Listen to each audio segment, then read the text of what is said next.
Bonjour à tous et bienvenue dans cette nouvelle vidéo qui aujourd'hui va être relativement longue puisque nous allons parler du cas de Carol Marie Bundy et de son conjoint Douglas Clark. Cette affaire s'est déroulée aux États-Unis et est assez terrible, donc j'espère que celle-ci vous plaira et comme d'habitude, si le contenu de notre chaîne vous plaît, n'hésitez pas à mettre un petit like, des commentaires, à vous abonner juste en dessous si ce n'est pas encore fait. Et sans plus tarder, c'est donc parti pour l'affaire de Carol Bundy et Douglas Clark.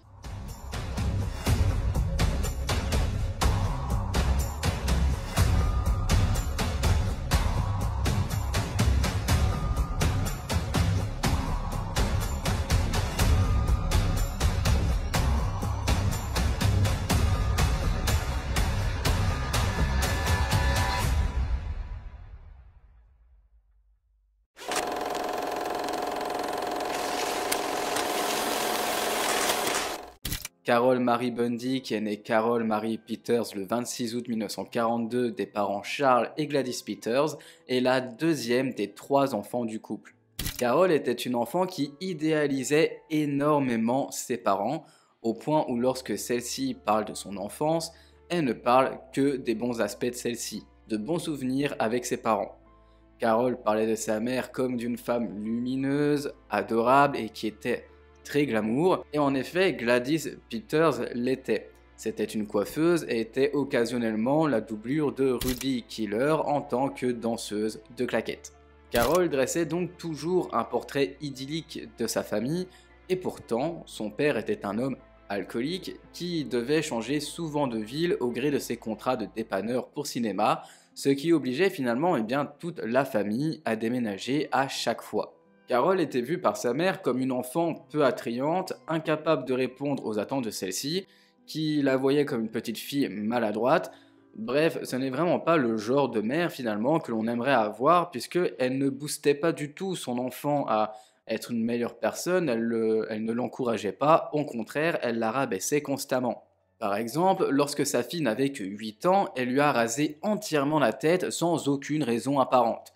Elle a même refusé une fois que celle-ci rentre de l'école, laissant la porte fermée à clé malgré les pleurs de sa fille qui était à l'extérieur de cette maison. Ce n'est qu'une fois que son mari est rentré du travail qu'elle a laissé Carol rentrer au domicile. De plus, Gladys était violente avec les enfants, elle les frappait avec des ceintures, leur laissait de lourds traumatismes psychologiques. Par exemple, la petite sœur de Carol, qui s'appelle Vicky, se souvient très bien du jour où Gladys avait battu Carol violemment alors qu'elle ne faisait absolument rien de mal. Elle était juste en train de lire un livre tranquillement, c'était une enfant relativement sage, mais sa mère ne l'a pas vue de cette même façon, elle s'en est prise à elle gratuitement. Mais Carol, de son côté, a refoulé tous les mauvais traitements qui ont été subis par sa mère. Gladys est décédée subitement d'un malaise alors que Charles se trouvait au travail, et lorsque Charles est rentré de ce fameux travail, c'est lui qui a découvert sa femme et qui l'a emmenée immédiatement à l'hôpital, bien qu'il était malheureusement déjà trop tard pour Gladys. Charles est donc rentré seul chez lui, retrouvant sa fille Carol qui a hurlé de douleur en pleurant de longues heures dans les bras de son père. Toutefois, son père n'est pas non plus un homme irréprochable, comparé aux souvenirs que raconte et dont s'est créée la jeune Carol. Alors, comme je vous l'avais dit, déjà, son père était alcoolique, et alors que Carol s'est persuadée que Charles a réconforté ses filles du mieux qu'il le pouvait, comme un bon père de famille finalement, il a en réalité abusé de ses filles. Il avait expliqué à ses filles que maintenant que leur mère était décédée, elles devront la remplacer dans son lit. Les enfants qui étaient effrayés par Charles et ses propos avaient évidemment tenté de repousser ce qui devait, selon Charles, se passer, mais un tirage au sort organisé par celui-ci a décidé du destin de ces pauvres enfants. Ça semble complètement inimaginable, et pourtant, lui, ce père de famille a fait tirer au sort à ses propres enfants qui allaient lui faire ces petites gâteries. Ce tirage au sort a désigné la petite Vicky, alors âgée de 11 ans au moment des faits, afin de l'initier au sexe oral avec lui. Le tour suivant avait désigné Carol, et malgré les larmes et protestations évidentes de ses enfants, Charles, ce père de famille, a agressé sexuellement ses filles durant 8 mois. 8 longs mois interminables qui ont cessé lorsque celui-ci s'est remarié, laissant alors ses filles tranquilles, puisqu'il avait trouvé quelqu'un pour les remplacer. Ça semble complètement horrible dit comme ça, et pourtant c'est bien le cas. Après son mariage, Charles a continué d'humilier sa fille Carole, de l'insulter et de la battre régulièrement. Carole, tout comme les violences subies par sa mère, a refoulé toutes ces violences qu'elle a subies et décrira tout au long de sa vie son père comme un homme sensible, doux et bon. Visiblement, nous n'avons pas du tout la même notion d'un homme sensible, doux et bon. Et je veux bien que l'époque n'est pas la même, mais tout de même. Et ce qui semble encore plus étonnant, c'est que la jeune Carole a refoulé ses souvenirs tout au long de sa vie. Il n'y a pas un seul moment où elle s'est dit que ce n'était pas normal ce qu'elle a vécu lorsqu'elle était jeune, bien au contraire. Quelques mois après le mariage de Charles, Carole rentrait du collège lorsqu'elle a découvert l'impensable. Le chat de la famille est mort, le fusil de chasse de son père repose sur le sol qui est couvert de sang du salon, et la jeune fille forcément est complètement choquée à la vue de tout ça et se demande ce qui a bien pu se passer. Et c'est alors que quelques heures plus tard, Charles, son père, est rentré à la maison et lui a expliqué tout naturellement qu'il a tenté de tuer toute la famille, dont sa nouvelle femme. Par chance, sa femme a réussi à lui arracher l'arme des mains avant de s'enfuir en courant vite de la maison. Suite à ce drame qui a pu être évité par chance, Carole et Vicky ont été envoyées dans des familles d'accueil avant d'aller chez leur grand-mère dans le Michigan et de se retrouver ensuite chez l'un de leurs oncles dans l'Indiana. À peine moins d'une année s'est écoulée avant que Charles ne récupère finalement ses filles, décidant de les ramener en Californie.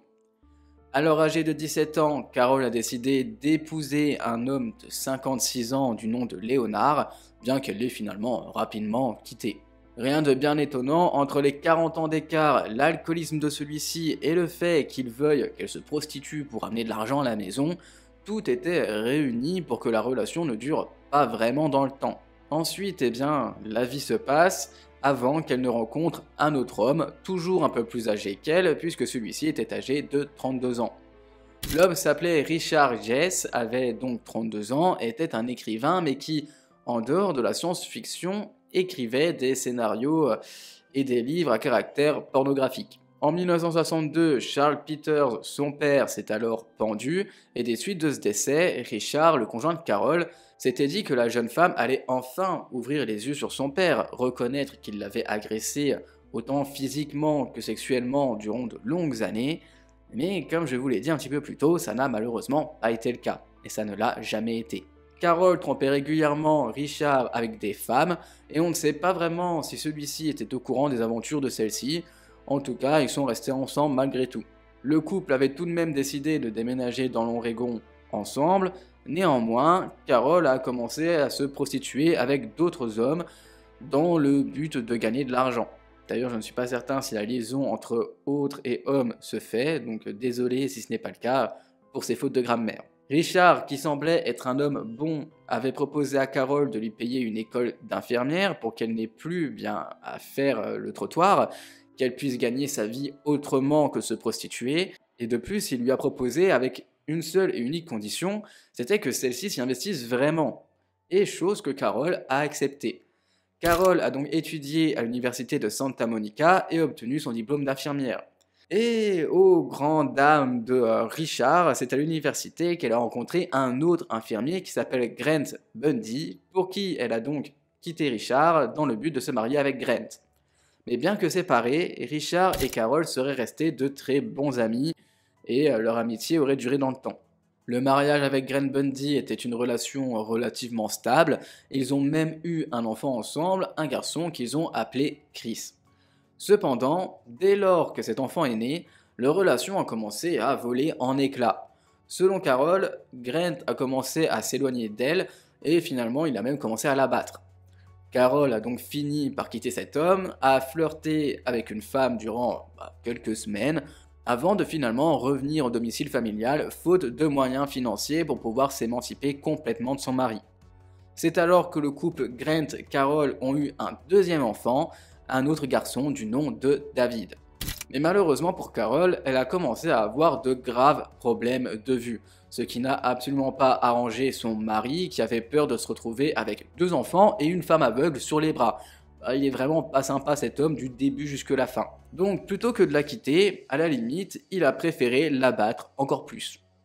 Ça semble complètement illogique, mais de toute façon, cette affaire est illogique du début à la fin. En janvier 1979, Carol a décidé une nouvelle fois de quitter Grant.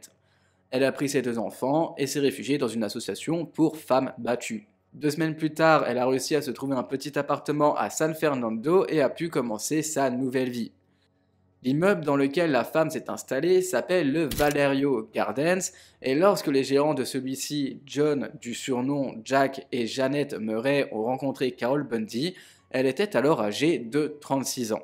Carol n'était pas très attrayante selon certains témoignages et était le total inverse de Janet. Janet avait les cheveux longs, n'avait pas de lunettes, elle était fine, élancée, tandis que Carol Bundy était une femme en surpoids, avait des cheveux bruns courts ainsi que des grosses lunettes épaisses. Et malheureusement, à l'époque, Carol ne faisait pas du tout partie des standards de beauté, et je tiens tout de même à faire un petit rappel, mesdames comme messieurs, le poids n'est pas un problème, même si cette affaire semble montrer que Carol n'était pas une femme attrayante parce qu'elle était en surpoids.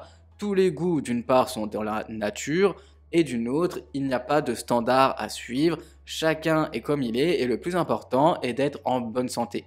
Je tiens évidemment à le préciser parce que je n'ai pas envie que, dans mes dires, en racontant cette affaire, vous puissiez croire que c'est moi qui dis que Carol n'était pas attrayante parce qu'elle était en surpoids. Non, c'est malheureusement ce qui est dit et de la façon dont elle a été vue dans tous les articles que l'on trouve concernant cette affaire.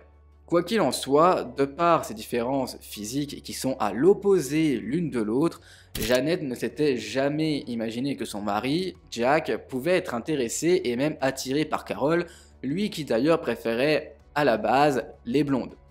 Et pourtant, Jack se rendait très régulièrement à l'appartement de Carol afin d'y faire quelques travaux, l'amener chez le médecin ou encore faire de l'administratif. Bref, Jack et Carol étaient devenus très proches et on pouvait même considérer qu'elle était la confidente de celui-ci. Jack lui racontait absolument tout sur sa vie, de son passé à ses projets futurs, et Carol savait donc absolument tout de l'homme, enfin, tout ce qu'il veut bien lui raconter. Cette femme qui se sentait extrêmement seule, qui était presque aveugle, était plus que ravie et flattée qu'un homme comme Jack s'intéresse à elle. Et de son côté, Carol se confiait aussi énormément à Jack. Elle lui expliquait comment son ex-mari l'avait battue, se montrant aussi très forte psychologiquement quant à ses problèmes de vue.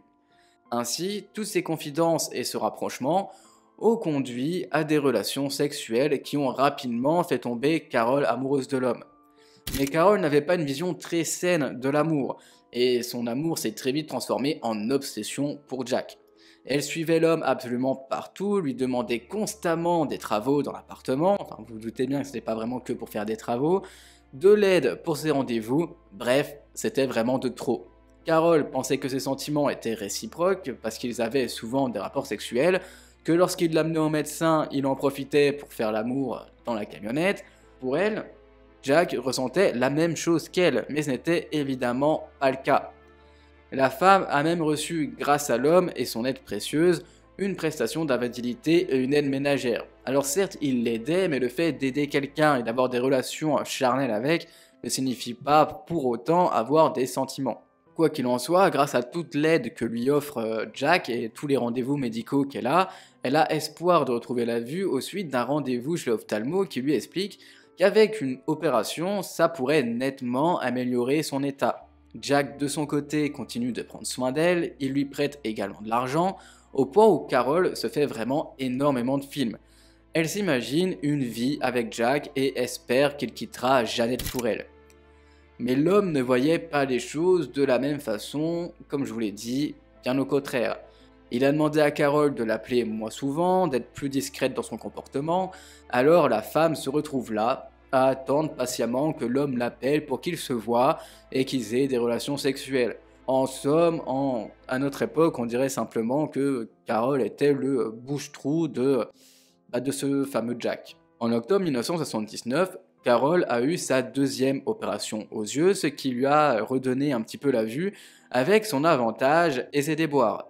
La pauvre Carol prend conscience de l'image qu'elle renvoie et s'est rendu compte que son aventure avec Jack ne l'a pas rendue aussi radieuse qu'elle ne l'imaginait. En effet, la femme qui avait peine à voir s'était laissée un petit peu aller autant par les cheveux que, bref, son aspect en règle générale, et donc face au miroir, Carol ne se plaisait pas. Financièrement, les choses s'arrangent pour Carol qui a touché 25 000 $ grâce à la vente de sa maison qu'elle avait avec Glenn Bundy, mais malheureusement, la femme n'a pas eu d'éducation financière et n'a pas du tout utilisé cet argent à bon escient. Elle a dépensé 4 000 $ en meubles, en électroménager, en vêtements, institut de beauté et coiffeur. Elle a dépensé aussi beaucoup d'argent pour faire des cadeaux à Jack. Et Carol dépense sans compter tout son argent. Elle ouvre même un compte bancaire joint pour elle et Jack, où elle dépose 13 000 $. Mais encore une fois, Jack, malgré ça, ne veut pas quitter sa femme. Surtout que celle-ci est atteinte d'un cancer et que c'est lui qui paye les factures de ses soins. Carol lui a alors prêté 10 000 $. Elle s'est vite rendue à l'évidence qu'il n'allait pas quitter Janet, et a donc décidé de se mettre à draguer le petit frère de Jack qui s'appelait Warren. Ça n'a aucun sens. Les choses vont prendre une tournure encore plus étonnante que triste lorsque peu de temps avant Noël, voulant passer du temps avec Jack, elle a organisé un week-end avec celui-ci à Las Vegas. Mais ce week-end a complètement viré au fiasco. Au lieu de rester avec Carol, Jack a passé son week-end à jouer au casino et l'a même planté lorsqu'ils devaient rentrer ensemble de ce fameux week-end. Furieuse et de retour au complexe d'appartement, Carol a décidé de tout révéler à Janet concernant sa liaison avec son mari et apprend en même temps que Janet n'a jamais souffert d'un cancer. Jack lui a alors expliqué tranquillement, avec une aisance inimaginable, qu'il lui avait menti pour lui soutirer de l'argent afin de payer sa camionnette, tout en promettant encore une fois qu'il allait quitter sa femme, ce à quoi Carol a réagi en pardonnant les mensonges de Jack. Quand le jour de Noël est arrivé, Carol espérait naïvement que Jack passe la journée avec elle et ses enfants, ce qui ne fut malheureusement pour elle, pas le cas.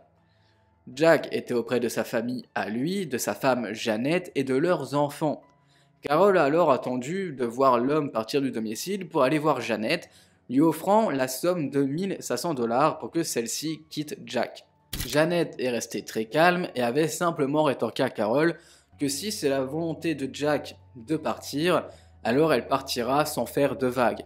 Finalement, lorsque tu aimes vraiment quelqu'un, la seule chose que tu peux faire quand celui-ci veut partir, c'est d'accepter. Carol est alors rentrée chez elle, étant persuadée que Jack allait quitter sa femme pour elle.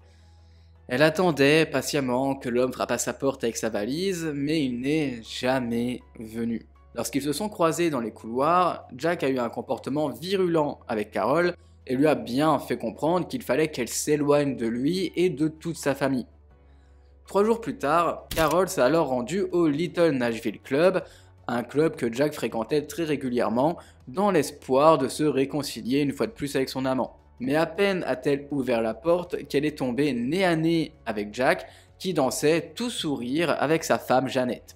Carol était désemparée et comptait simplement rentrer chez elle lorsqu'elle a aperçu un homme plutôt mignon qui lui souriait et a préféré aller lui parler.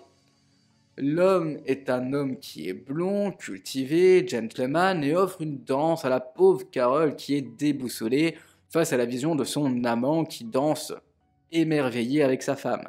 Ils sont partis ensemble dans un autre bar, boire un dernier verre avant qu'il ne la raccompagne chez elle. Carol était plus que comblée d'être tombée sur un jeune homme comme lui qui semblait respecter cette femme cabossée par la vie. Elle a alors pris le numéro de téléphone de ce gentleman nommé Douglas Clark, déjà pressée à l'idée de le revoir très prochainement.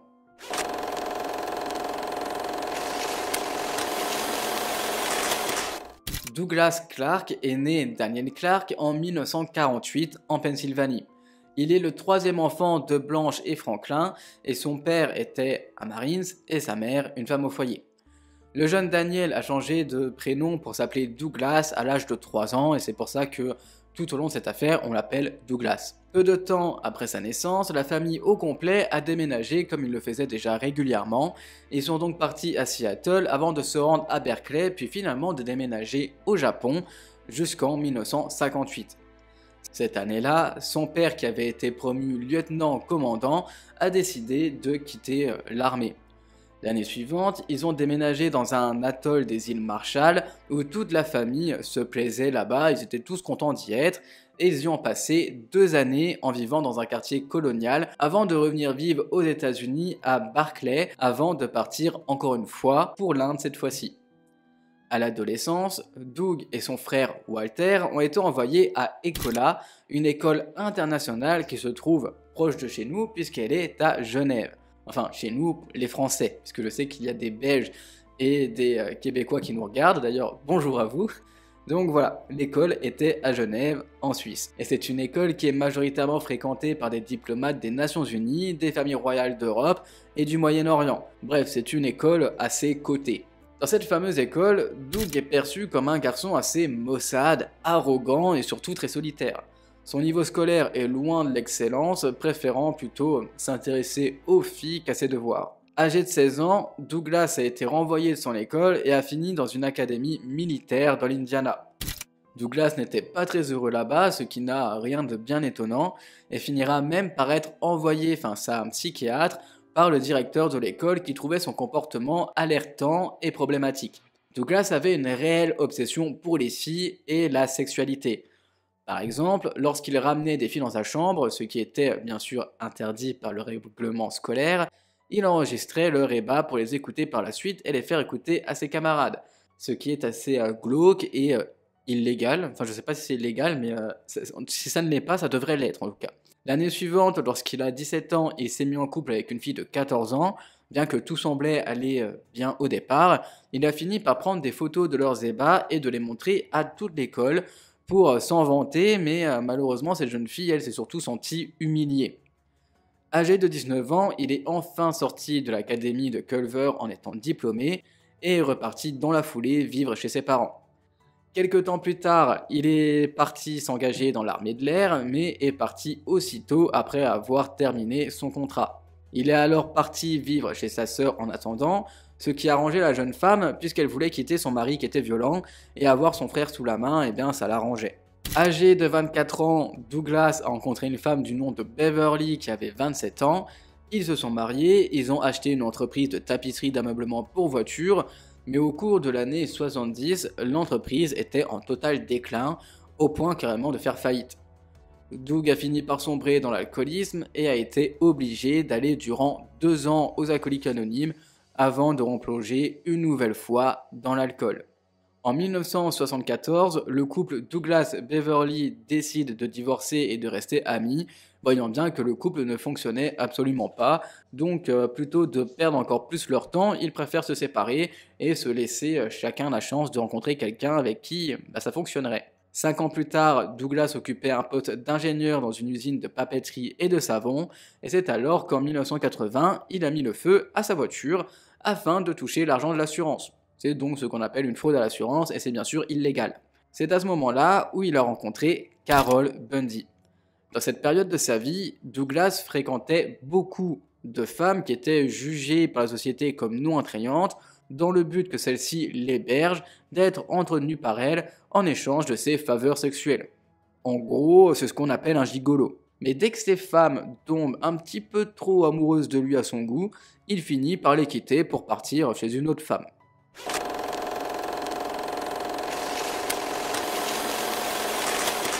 Et c'est maintenant que nous allons rentrer dans le cœur de cette affaire. Douglas et Carol, très rapidement, se revoient, se côtoient et ce, de plus en plus régulièrement. Douglas la rappelle quelques jours seulement après leur rencontre et Carol, qui souffre vraisemblablement de dépendance affective, est plus que ravie qu'un nouvel homme s'intéresse à elle et qu'il vienne dîner avec elle ainsi que ses fils. L'entente est au beau fixe entre Carol ainsi que les enfants de Carol, ce qui comble tout le monde lors de cette première vraie soirée ensemble dans un lieu intimiste. Aux yeux de Carol, cette première nuit est plus qu'incroyable. Doug se comporte plus que bien avec elle, il est un homme doux qui lui murmure des mots doux à l'oreille, il la complimente, toutes ces choses dont elle n'avait jamais eu le droit avec ses autres amants. Mais dès le lendemain matin, elle aurait dû remarquer que quelque chose clochait dans le comportement de cet homme. Celui-ci lui explique d'un air assez contrarié qu'il a quelques soucis avec sa propriétaire et qu'il aimerait, si Carol l'accepte bien sûr, mettre quelques affaires chez elle et s'y installer le temps que sa situation s'arrange. Carol, qui elle est en manque d'amour, cette femme qui rêve de vivre une relation digne des plus grands scénarios romantiques, est très heureuse de cette proposition, elle accepte avec un grand sourire, ce qui pourtant aurait fait fuir plus d'une personne. En quittant l'appartement ce jour-là, Douglas a demandé à Carol de lui laisser l'un de ses souvenirs pour se souvenir d'elle le temps qu'ils sont séparés. Glauque pour beaucoup mais romantique pour Carol, elle accepte et va chercher l'une de ses culottes. Toutefois, elle ne s'attendait pas du tout qu'en voyant ses sous-vêtements larges et loin d'être sexy, Douglas lui redonne sans attendre. En effet, ce n'étaient pas du tout des petites culottes en dentelle comme celui-ci s'imaginait, mais plutôt les culottes de grand-mère. Un acte qui fait douter Carol quant au réel sentiment de Douglas. Enfin, sentiment, on s'entend dans l'imaginaire de Carol bien sûr. D'une part, ils n'ont passé que quelques nuits ensemble, quand on est vraiment loin de parler d'une histoire d'amour. En plein doute, la femme tente de reprendre contact avec Jack en lui envoyant des lettres enflammées, lui disant à quel point elle l'aime et qu'elle est prête à attendre pour lui parce qu'elle sait très bien que dans le fond, celui-ci l'aime au moins autant qu'elle. Néanmoins, Jack lui fait savoir qu'il est mieux qu'elle parte de l'immeuble et que si elle le fait, il veut bien éventuellement la revoir par la suite. C'est donc à contre-cœur que Carol prend la décision de déménager dans un appartement plus petit, à quelques kilomètres seulement de cet immeuble, avec l'aide assez surprenante de Jeannette pour porter les meubles. C'est tout de même assez ironique comme situation. Dès que Jack rend visite à Carol, il en profite tant qu'à faire, à lui soutirer un petit peu d'argent, en profitant de son amour puisque la femme cède à chacune de ses demandes. Toutefois, Douglas et Carol se rapprochent à nouveau jusqu'à ce que Douglas rencontre Jack au Little Nashville Club. Immédiatement, les deux hommes se détestent. Au plus grand bonheur de Carol, qui s'imagine que c'est un combat de coq entre deux hommes qui sont épris d'elle. Pour une raison inconnue, Carol raconte à Doug que Jack la bat et qu'il l'oblige même à lui donner de l'argent. Immédiatement, Douglas demande à Carol de cesser tout versement à Jack et de clôturer le compte joint. Cette réaction fait alors croire à cette femme en mal d'amour que Jack est complètement épris d'elle, qu'il en est fou amoureux, mais ce n'est évidemment, encore une fois, pas le cas. De plus, l'homme qui est venu s'installer chez Carol ne paye pas sa part du loyer, il ne paye pas la nourriture qu'il consomme non plus, il ne participe pas vraiment à la vie de l'appartement financièrement, ce qui n'arrange pas du tout la pauvre femme. Heureusement, celle-ci a un travail en tant qu'infirmière au Valley Medical Center pour gérer tous les frais supplémentaires que lui cause l'hébergement de son amant, mais ça ne l'enchante pas plus que ça. Puis un jour, la relation entre Douglas et Carol a pris un tournant complètement différent. Une nuit, Doug a incité Carol à lui raconter ses fantasmes, même les plus inavouables, tandis qu'il lui décrit également les siens. Et c'est vraiment loin de l'entendable. D'ailleurs, à la place de Carol, en entendant les fantasmes glauques de Douglas, j'aurais personnellement pris la fuite et j'imagine que la majorité d'entre vous, je l'espère en tout cas, aurait pris la fuite. Celui-ci lui raconte alors qu'il fantasme de capturer une jeune fille dans le but de la garder comme esclave sexuelle. Mais Carol, ces révélations ne la font pas fuir. Au contraire, ensemble, ils commencent à s'adonner au BDSM. Douglas teste alors les limites sexuelles de Carol, mais celle-ci semble presque inexistante. Après quelques temps, les fantasmes de Doug montent crescendo au point de vouloir finalement tuer quelqu'un. Rien que ça. C'est pas comme si déjà vouloir kidnapper une jeune fille pour en faire son esclave sexuel, c'était déjà trop. Non. Maintenant, il veut tuer quelqu'un. Il explique alors à Carol que si celle-ci est vraiment amoureuse de lui, elle devrait être capable de le suivre dans son fantasme de commettre un meurtre. Carol, comme toujours, accepte les propositions de Douglas dans le seul et unique but de lui faire plaisir. Et l'homme sait très bien comment manipuler cette femme, adorant parfois même s'absenter pendant quelques temps pour rendre Carol encore plus dépendante de lui. Douglas s'absente et revient de temps à autre, revenant à chaque fois avec de nouveaux fantasmes à réaliser avec Carol, qui sont de plus en plus glauques, de plus en plus horribles, jusqu'à même parler de nécrophilie. Ça ne s'arrête donc jamais. Cet homme est un pervers des plus coriaces qui n'a aucune honte et désire faire de Carol sa chose. Mais bien que la femme semble amoureuse de lui, elle continue tout de même de chercher un mari riche grâce aux petites annonces. Par le biais des petites annonces, elle prend contact avec un dirigeant de magasin de chaîne stéréo qui s'appelle Art Pollinger, et cet homme a d'ailleurs de très bons revenus. Il gagne 100 000 $ par an et en plus de ça, il est à la recherche d'une femme souhaitant se marier. Une aubaine donc pour Carol. Art et Carol se rencontrent très rapidement, commencent à tisser des liens, au point où Carol se confie une nouvelle fois à lui, disant avoir subi des violences à caractère sexuel de la part de Jack Murray, expliquant également le compte joint qu'elle avait ouvert pour lui. En somme, elle fait un petit peu le même scénario qu'elle avait commis avec Douglas lors de leur rencontre. Le lendemain qui suit ces révélations, Art emmène Carol à la banque pour qu'elle retire le reste de l'argent et le mette sur un autre compte. Puisqu'en effet, lorsque Douglas lui avait dit de le faire, elle ne l'avait pas fait. Évidemment, c'est sans surprise que sur l'argent qu'elle avait mis au départ, il manque 6 000 $, donc sur les 13 000, il ne lui reste que 7 000 $, mais au moins, c'est déjà ça de repris. Malheureusement, le temps passe et Carol cesse de voir Art étant bien trop dépendante de Doug ainsi que de Jack et des multiples péripéties qui lui font vivre. Entre des relations toxiques et une relation saine, son choix était vite fait. À quoi bon vivre une belle relation finalement si elle s'ennuie? La femme décide alors de passer son permis de conduire, qu'elle réussit, et donc de s'acheter par la suite une voiture. Elle demande à Doug de l'accompagner pour acheter son nouveau bolide, et mieux que de l'accompagner, c'est même lui qui choisit le modèle, une Buick bleue de 1973. Cette voiture, c'est la plus grosse de toutes les voitures qui sont présentées par le concessionnaire. Et c'est aussi celle qui est la moins pratique pour la pauvre Carol, qui, je vous le rappelle, a des problèmes de vue, elle manque de vision périphérique et rend alors sa conduite difficile. Mais c'est pas grave, puisque dans sa tête, elle fait plaisir à Douglas, donc elle accepte de prendre cette voiture malgré les contraintes qui vont avec. Un après-midi du mois d'avril, en tentant de garer sa voiture, un couteau tombe alors du pare-soleil et atterrit sur les genoux de Carol. Elle a d'ailleurs eu de la chance que celui-ci ne tombe pas au niveau de la pointe et ne lui plante le genou. Carol interroge Douglas concernant ce fameux couteau, qui lui explique qu'il a mis ce couteau pour se protéger des étrangers, suggérant même à celle-ci de s'offrir un revolver. Au cas où. Je vous rappelle, de toute façon, on est aux États-Unis, donc il est normal d'aller acheter une arme à feu comme on irait à nous acheter une baguette de pain. Ensemble, le 24 avril, ils se rendent chez un prêteur sur gage pour y commander 2 armes à feu, tous les deux, bien sûr, évidemment, enregistrés au nom de Carol, puisque Doug serait interdit de port d'armes à cause de son casier judiciaire.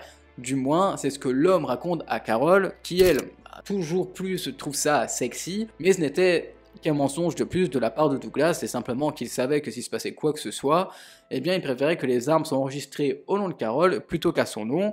Comme ça, s'il y a une enquête policière, éventuellement, ce serait la pauvre Carol qui aurait été reliée à l'arme du crime. Eh oui, il n'est pas totalement stupide cet homme.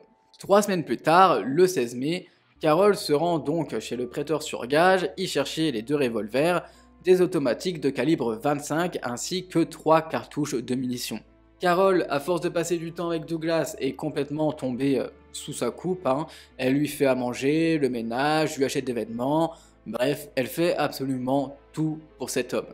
Mais son fils, Chris, se rend de son côté bien compte des multiples changements dans le comportement de sa mère et tente, en vain malheureusement, de lui faire comprendre que Douglas Clark est un homme nocif pour elle et qu'elle devrait vraiment le quitter. Mais plutôt que d'écouter son fils, Carol lui met une claque et laisse même Douglas frapper celui-ci avec une ceinture en cuir. Le jour où Douglas l'a menacé avec un couteau en lui racontant comment il allait tuer ce jeune homme, Chris a alors compris que sa mère ne ferait plus jamais marche arrière quant à sa relation avec cet homme. Quant à David, le deuxième fils de Carol, lorsqu'il a tenté de s'interposer, il s'est également fait frapper par Douglas. Et pour Carol, plus Douglas se comporte mal avec, et plus elle tente de lui plaire.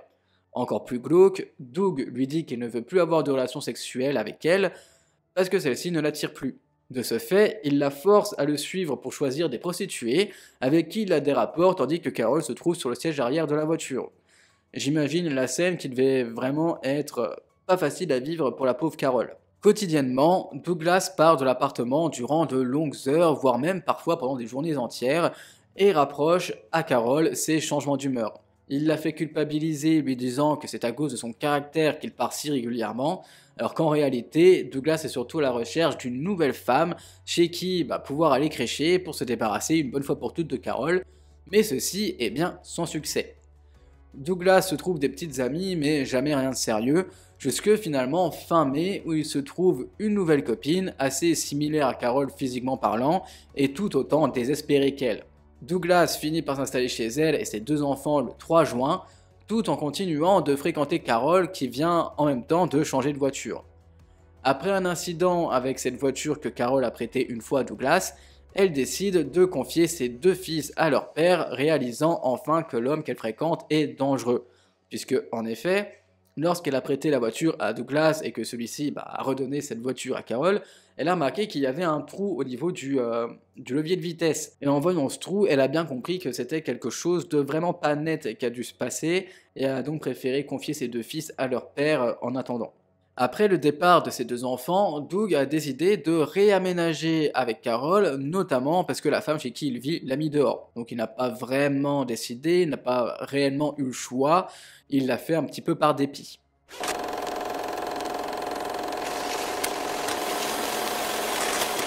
Carol comprend que son amant a franchi une étape dans ses fantasmes quand il rentre à la maison une nuit d'avril de l'année 1980 en étant complètement couvert de sang de la tête aux pieds. Carol, gentille comme elle est, le nettoie dans la salle de bain ainsi que le couteau taché de sang qu'il tient, mais à aucun moment l'homme lui avoue avoir assassiné quelqu'un.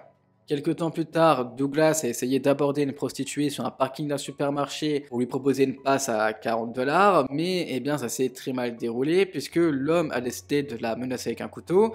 Par chance, celle-ci a réussi à fuir et elle a très bien reconnu l'homme et l'a déclaré aux forces de l'ordre, mais malheureusement pour elle et heureusement pour Douglas, elle n'avait pas son nom et celui-ci ne s'est pas fait arrêter suite à cet incident. Nous arrivons alors au 11 juin 1980, lorsque Janet et Andy Marano sont à la recherche de leurs 2 filles, Cindy Chandler et Gina Marano, qui se sont toutes les 2 enfuies de la maison. Cindy a 15 ans au moment de sa disparition et Gina a 16 ans. Elles sont toutes les 2 issues d'une famille recomposée et avaient donc décidé de fuir le foyer familial puisqu'elles n'aimaient pas du tout cette nouvelle famille. Ce 11 juin, Carol rentre du travail et trouve une note de Douglas qui l'informe qu'il se trouve chez sa nouvelle petite amie. Mais Carol a besoin de la voiture et décide de se rendre chez cette femme pour reprendre son bien qui est sa voiture dont Douglas utilise la plupart du temps. En reprenant son véhicule, elle découvre sur la banquette arrière un sac de sport qui est rempli de vêtements sales et qui sont tous ensanglantés, ainsi qu'une couverture avec des serviettes en papier. Carol prend alors le sac avec elle et s'arrête à une laverie automatique pour laver tout ce linge couvert de sang. Le lendemain, elle tente de joindre Douglas sur son lieu de travail, mais sans succès. Elle n'a des nouvelles de lui qu'à 19h passées, lui demande des explications concernant son sac, mais Douglas reste complètement muet, ne lui donnant des explications que quelques jours plus tard. Il lui raconte alors qu'il a parcouru le Sunset Strip à bord de la voiture le 11 mai et qu'il a aperçu Cindy et Gina à un arrêt de bus.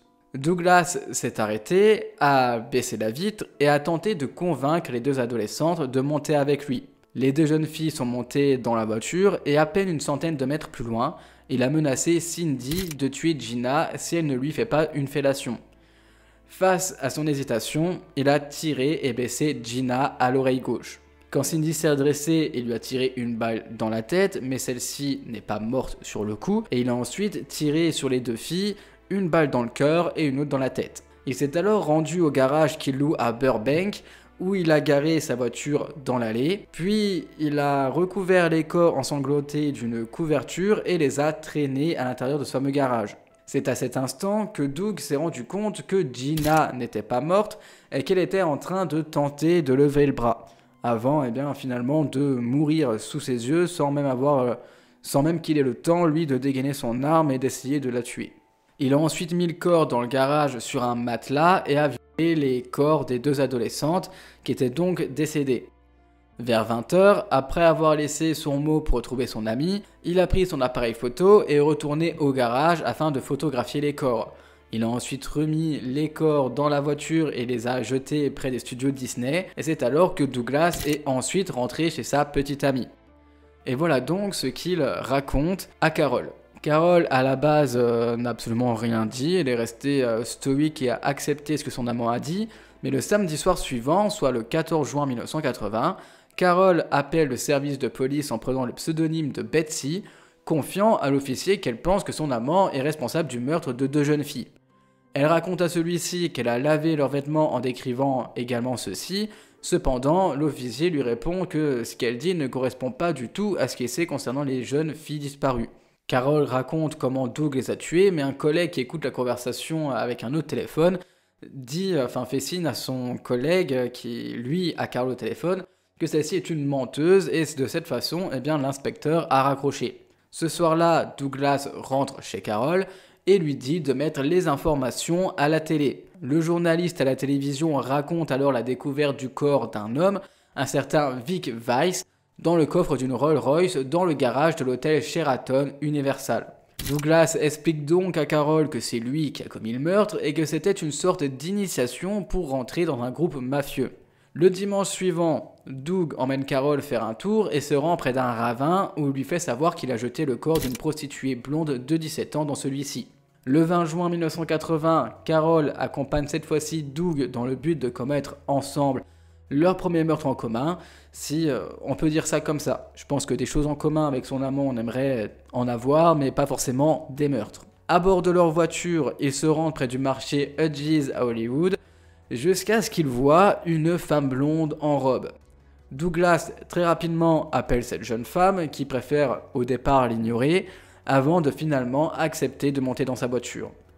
Cette jeune fille n'est âgée que de 17 ans et elle s'appelle Cathy.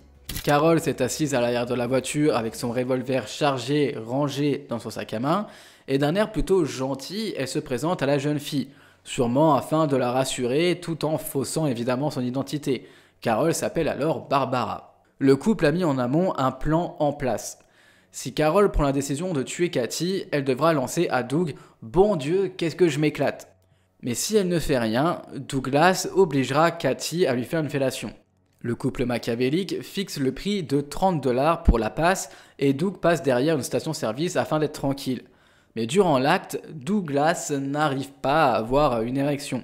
Il regarde alors Carol et lui fait signe qu'il ne veut pas qu'elle tue la jeune femme. Au lieu de ça, Carol lui donne son arme, puisque celui-ci lui avait fait comprendre qu'il voulait avoir l'arme, mais la jeune Cathy, qui est bien consciente que quelque chose cloche, tente alors de se relever. Alors je précise au cas où pour la mise en situation qu'ils sont toujours dans la voiture, ils sont dans le véhicule cachés derrière une station-service. Doug lui tire alors une balle dessus, mais Cathy ne meurt pas sur le coup, et en voyant cette scène épouvantable dont Carol a été témoin, celle-ci va tranquillement s'asseoir à l'avant de la voiture, en posant ensuite la tête de Cathy qui saigne abondamment, puisqu'elle vient de se prendre une balle, sur ses genoux. La femme utilise tout ce qu'elle a sous la main pour commencer à nettoyer la scène du sang de Cathy, des essuie-tout donnés par Douglas, puis finalement la veste en jean de celui-ci pour cacher Cathy des autres automobilistes, avant de décider finalement de déshabiller cette pauvre adolescente qui est mourante. En attendant, durant que celle-ci est en train de tout nettoyer dans la voiture, Douglas emmène les 2 femmes sur l'autoroute d'Hollywood, se dirigeant vers le nord.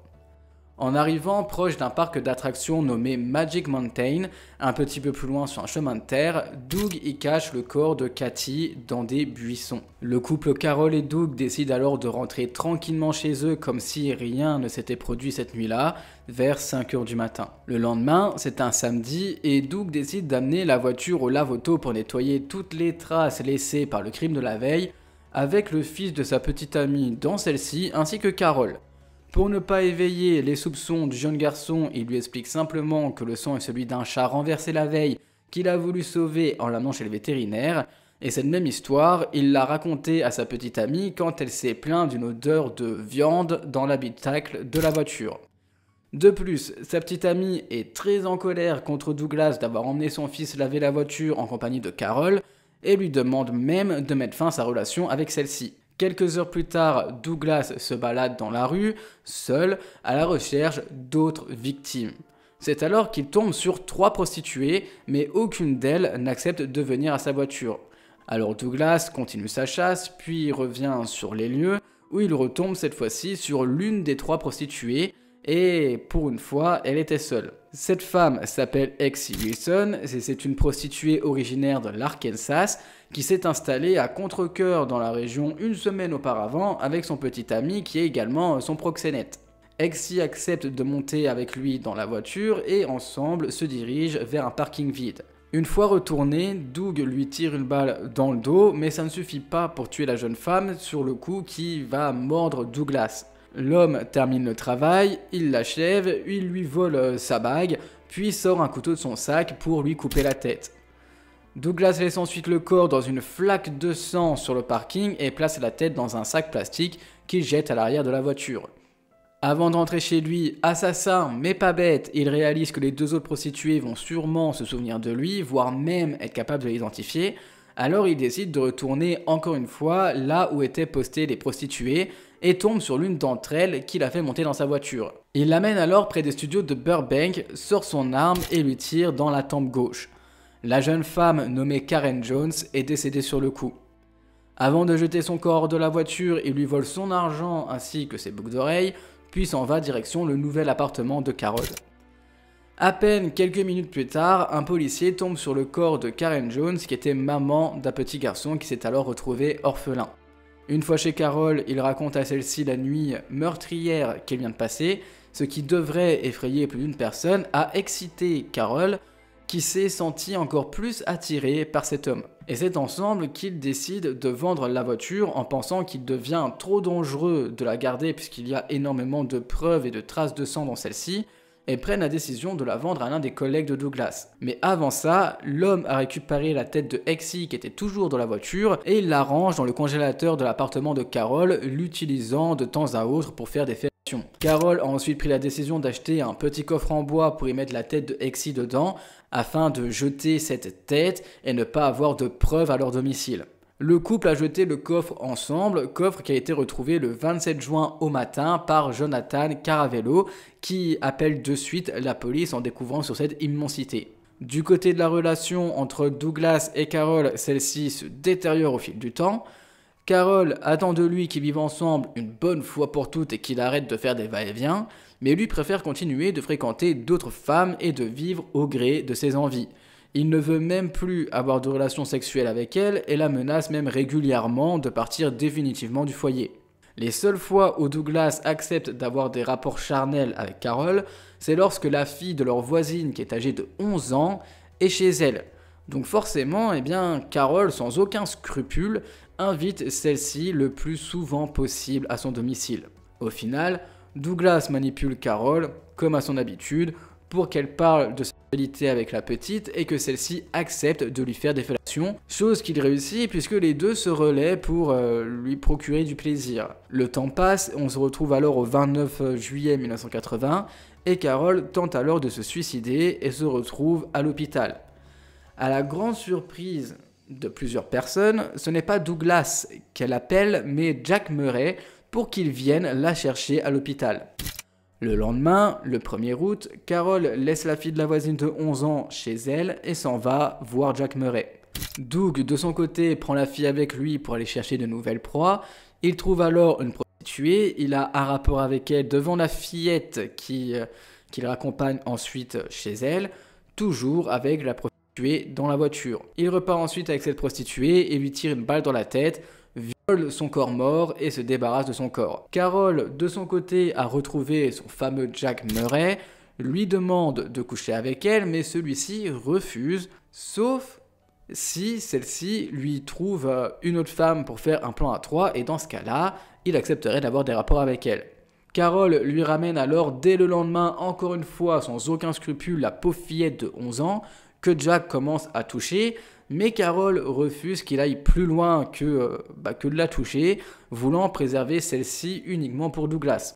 Et personnellement, je me demande encore que faisait la mère de cette petite. Pourquoi personne ne se rendit compte de ce qu'elle vivait? C'est vraiment un cauchemar. Enfin bon, malheureusement, même en faisant cette histoire, je n'ai pas eu de nouvelles concernant de cette petite, plus personne n'en parle par la suite. Donc j'espère qu'après tout ceci, elle allait bien et qu'elle a réussi à surmonter tous les traumatismes qu'elle a vécu par Carol, Douglas et même Jack. Le 3 août, Carol et Jack se donnent rendez-vous au Little Nashville et elle finit par lui dire que s'il accepte de coucher avec elle, il aura le droit de coucher avec la fillette de 11 ans, lui demandant de la retrouver à la fermeture du bar. Jack rentre alors dans sa camionnette avec Carol, s'allonge sur le sol et malheureusement pour lui, Carol lui tire une balle dans la nuque. Sentant son pouls, elle décide de lui tirer à nouveau une balle. Ensuite, à l'aide d'un couteau, elle le poignarde environ à 6 reprises, puis prend conscience que la police peut éventuellement remonter jusqu'à elle à cause des balles, et prend alors la décision de lui couper la tête qu'elle place dans un sac plastique et emporte avec elle dans sa voiture. En compagnie de Douglas, qui la rejoint à l'appartement, Carol jette la tête de Jack dans une poubelle. Et en rentrant chez sa petite amie, Douglas se rend compte que celle-ci a pris la fuite après avoir entendu la conversation téléphonique entre Douglas et Carol et en ayant complètement pris peur puisqu'elle a entendu cette conversation entre deux meurtriers qui parlaient de jeter un corps. Donc forcément cette femme a pris peur, elle a décidé de prendre la fuite. Malheureusement, pas de les dénoncer à la police.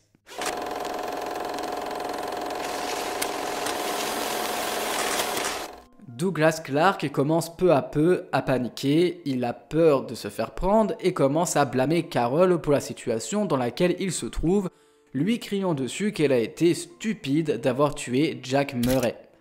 Il lui fait remarquer par le même temps que certes, elle a coupé la tête de Jack pour qu'il n'y ait plus de balles, mais que les douilles des balles sont toujours, elles, dans la camionnette. Malgré tout, les jours passent et 6 jours après la mort de Jack, Janet, qui était toujours mariée à celui-ci, se rend au bar dans l'espoir de le voir réapparaître un peu comme par magie, même si elle sentait tout de même par son instinct qu'il avait quelque chose de grave qui sûrement était arrivé à celui-ci. Dans le même temps, à même pas un petit pâté de maison, une foule se forme autour de la camionnette de Jack à cause d'une odeur horrible qui émane de celle-ci.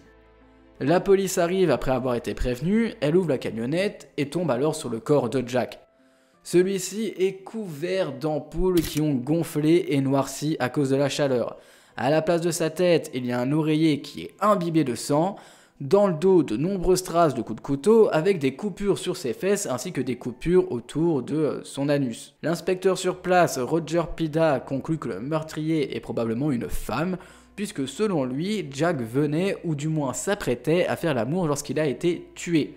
Donc cet inspecteur est vraiment très perspicace et franchement chapeau à lui, c'est un très bon inspecteur. Les douilles des balles, eh bien comme je vous l'ai dit, sont toujours dans la camionnette, elles sont alors trouvées, ramassées et plus tard examinées et serviront de preuve lors du procès. La nouvelle arrive très vite au bar du Little Nashville qui est vraiment juste à côté, Janet y est toujours présente et donc puisqu'elle entend ces rumeurs se rend immédiatement sur place.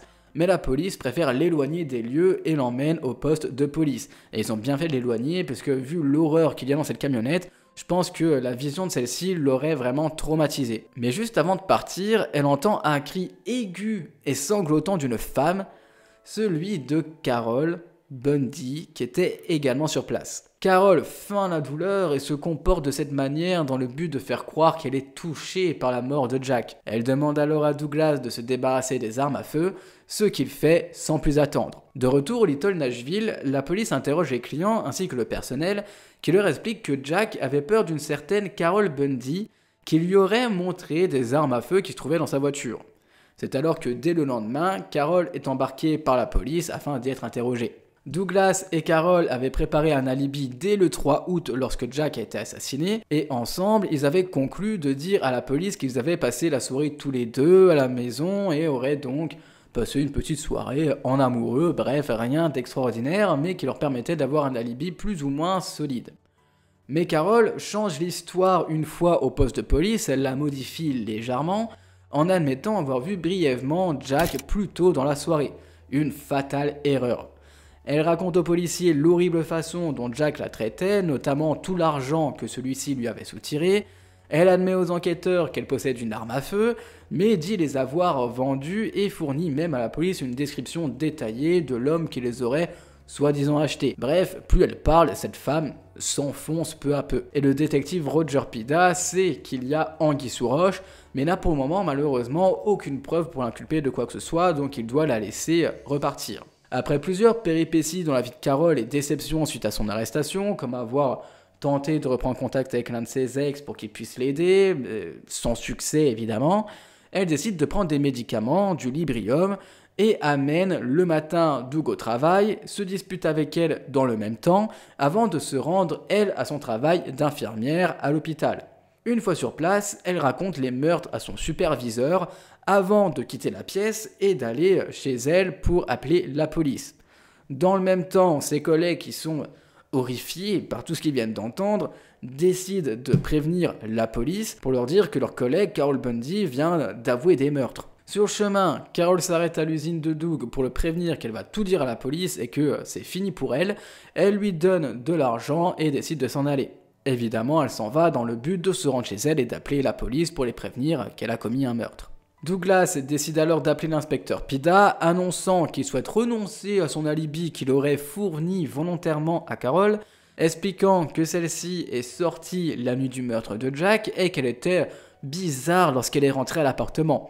Sous-entendu, je soupçonne Carol d'avoir tué ce Jack et moi je n'ai absolument rien fait, si ce n'est que d'avoir voulu la protéger des griffes des policiers. Je vous passe plusieurs détails puisque la vidéo est déjà relativement longue, ça fait déjà 3 fois que ma caméra elle coupe parce qu'elle surchauffe, mais voilà, ce ne sont pas non plus des détails clés dans l'affaire, c'est comme dit juste des détails, et donc Douglas et Carol sont arrêtés par les forces de l'ordre. Carol avoue certaines choses, Douglas de son côté est arrogant, et la police continue de chercher un maximum de preuves.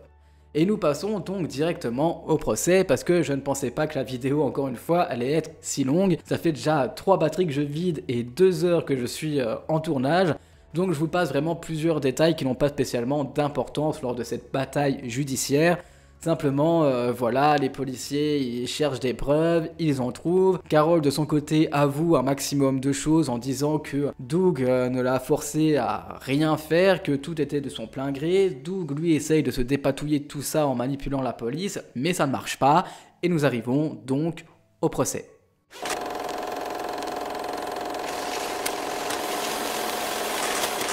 Lors du procès, Douglas Clark insiste pour se défendre malgré que tout le monde lui conseille de prendre un avocat.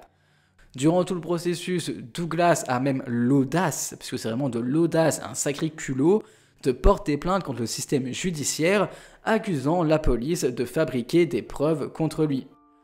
Au final, il faudra plus de 2 ans pour que le procès commence, soit en octobre 1982. Un psychiatre diagnostique chez Douglas une faible estime de lui, un trouble de la personnalité, plusieurs troubles psychosexuels ainsi qu'une paranoïa, mais considère qu'il est totalement apte à être jugé et qu'il était totalement conscient de ce qu'il faisait. C'est alors que le mardi 16 février 1983, quelques mois après que le procès ait débuté, que la peine de mort est prononcée pour Douglas Clark pour 6 chefs de meurtre. Il est alors envoyé dans le couloir de la mort où il a épousé une de ses visiteuses du nom de Kelly Keniston. Du côté de Carol Bundy, son procès a commencé le 2 mai 1983 et celle-ci retire son plaidoyer de non-culpabilité pour cause d'aliénation mentale et plaide coupable à 2 chefs de meurtre au premier degré. Carol échappe à la chambre à gaz et est condamnée le 31 mai 1990 à 2 peines consécutives de 25 ans d'emprisonnement à perpétuité, ainsi que 2 années supplémentaires pour utilisation illégale d'une arme à feu. Alors quand je dis qu'elle échappe à la chambre à gaz, c'est parce qu'à la base c'était sa condamnation, elle était condamnée à mort, mais après avoir fait appel, eh bien en mai 1990, elle a donc été condamnée à la prison, on peut dire à vie. Carol Bundy est donc morte en prison le 9 décembre 2003 d'un arrêt cardiaque à l'âge de 61 ans, et Douglas Clark, quant à lui, est toujours dans le couloir de la mort en 2023. Là, il est actuellement âgé de 75 ans. Et personnellement, lorsque l'on voit le système judiciaire américain, je pense qu'il y a plus de chances qu'il meure en prison plutôt qu'il soit donc condamné vraiment à mort. Voilà, sa condamnation, c'est la prison à vie, parce qu'il faut parfois 20 voire 30 ans avant qu'un condamné passe sur la chaise ou la manière en tout cas dont il a été condamné à mourir. Donc voilà, je pense qu'il va mourir derrière les barreaux.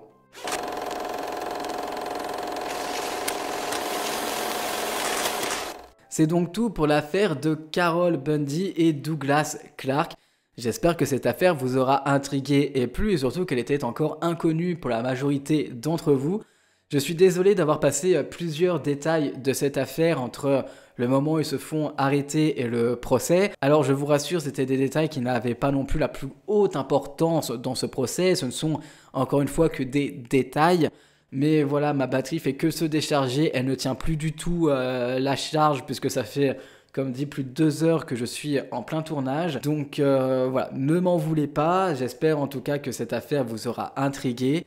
Personnellement, je l'ai trouvé complètement folle et même étonnant qu'on n'en parle pas plus que ça, puisque d'habitude, ce genre de tueur en série, on en parle énormément et pour le coup, j'en avais pas spécialement entendu parler auparavant. Et d'ailleurs, en voyant le nom de Carol Bundy, je me suis dit, oh là là, ça se trouve c'était de la famille de Ted Bundy et du coup, deux tueurs en série dans la même famille, mais pas du tout. Ils n'ont aucun lien de parenté, loin de là, bien au contraire. Pour vous donner mon petit avis concernant cette affaire, je pense sincèrement que si Carol Bundy n'avait jamais rencontré Douglas Clark, elle n'aurait jamais commis de meurtre. Cette femme était naïve et complètement dépendante de cet homme, elle s'est laissée manipuler par celui-ci, et c'est ce qui l'a conduit à commettre des meurtres, mais je pense que sans cette rencontre, elle n'aurait sûrement jamais commis de meurtre, à moins de rencontrer une personne aussi machiavélique que Douglas. Douglas, cependant, quant à lui, je pense qu'avec ou sans Carol, il aurait fini de toute façon par tuer quelqu'un. Et ça se trouve, il l'avait même déjà fait auparavant, simplement on ne le sait pas, puisque pas vu, pas pris, à mon avis c'est de cette façon que l'homme voit les choses. N'hésitez pas, vous en tout cas, à me dire ce que vous pensez de cette affaire dans les commentaires. Comme d'habitude, on lit tous vos messages, et merci à vous d'être aussi réactifs et d'être là parmi nous. Ce n'est pas facile malheureusement de répondre à tous les commentaires, plus la communauté s'agrandit et plus il y en a. Donc parfois on met juste un petit j'aime pour vous montrer au moins qu'on a pris le temps de le lire et qu'on les a vus. Mais voilà, c'est compliqué de répondre à vous tous. J'espère que vous n'en voulez pas. J'espère que vous ne vous m'en voulez pas. Enfin, nous en voulez pas. Voilà. J'espère que vous ne vous en voulez. J'espère que vous ne vous n'en voulez pas. Bref, j'espère que vous ne m'en voulez pas, ni à Rudy de ne pas pouvoir répondre à tous les commentaires. C'est vraiment compliqué, mais merci à vous, on les lit tous, c'est toujours un plaisir de vous lire à chaque fois. La communauté de Murderers Explained ne fait que s'agrandir, on est bientôt à 40 000 abonnés, cette aventure est complètement folle. Alors merci à vous de nous suivre aussi assidûment, d'être autant présents et autant réactifs. Et encore une fois, c'est grâce à vous si on peut en être là aujourd'hui, donc vraiment un grand merci. Je pense que c'est important parfois de remercier la communauté qu'on a, donc je le fais, j'essaie de le faire le plus régulièrement possible. Merci à vous de m'avoir écouté et on se retrouve très prochainement pour une nouvelle vidéo. Ciao!